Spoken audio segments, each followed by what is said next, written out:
Keeping multiple tortoises. It's a funny window. You've got to have a good heat source that offers a broad area of heat. You should have quality tubular UVB.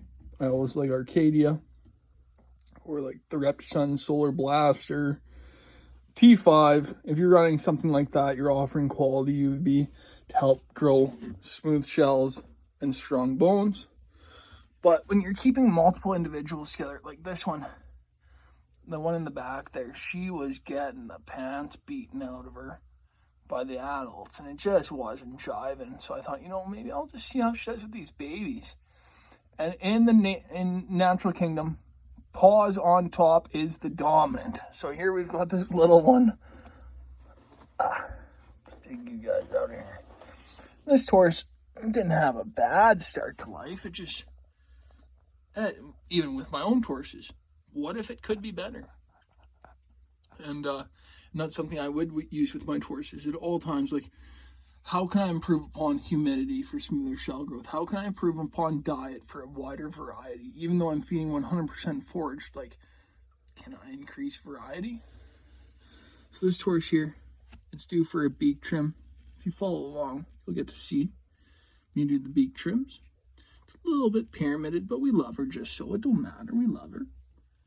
I think we're naming her Frida. You want a tortoise to look less like a parrot and more like an old man without teeth when it comes to their beak. Like, you want like that chappy lip showing off, right? Especially if you're planning on keeping them for long term. It takes nothing to feed them off of a slate or even offer a filing if it's getting out of hand. A slate only maintains where they're at. It doesn't trim their beak. So if you have a Tortoise with a beak that looks like Frida's there, you should search my other videos. I've got a few sourced up. They're naturally born with a bit of a beak, and that's to get their way out of an egg, but they truly don't need a beak. So here we have them. And even though like Frida, I would say, is like 4 or 5 year range, and these ones here are on the 1.5 to 2 year range. Just due to temperament, I raise my Tortoises to be tenacious. They have to fight for their food a little bit. They got to pull at it. They got to work it to get their food.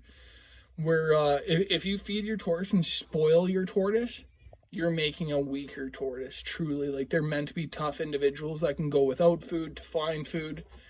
If you're feeding them high nutrient food like fruits, vegetables, and carbs and stuff like that, you're creating a weaker individual. There is no doubt. Truly, it should go by weight. You don't want a Tortoise that doubly outweighs another Tortoise in the same exhibit or existence, because you're looking at errors and troubles for that. So here we've got Frida in the corner there. That's Digger. They're comparable sizes, but we've got to get some weight on those two individuals, and then they can go in with the adults once they hit like that 400 gram area. They're still both under 300 or close to 300. The yearlings are still beating up Frida, so I don't know what to tell you, and they're only at like 150 grams. But it's one of them things. When you have like 1,000 gram or plus individuals, like Marilyn or Ethel, a new arrival here. If you haven't checked out Ethel, you'll have to check out Ethel's videos. But it's one of them things is we're starting to commit more to being into hermanns more than anything, honestly, here in Canada. It's beneficial to be able to hibernate. That's why I like hermanns so much. It's beneficial to be able to feed for free year round, because we're under snow most of the year. Hibernating, shortening their time inside when they're larger, as the adults you've seen of ours like Dash and Scooter and the rest of the gang that's larger. But keeping them size in comparison is truly kind of one of them things. Like, you gotta feel it out. It's not like there's not a rule for this, right? But keep following my other videos. Please like and subscribe. Your pal Help Scotch Natural Choice Keeper Canada. Signing off.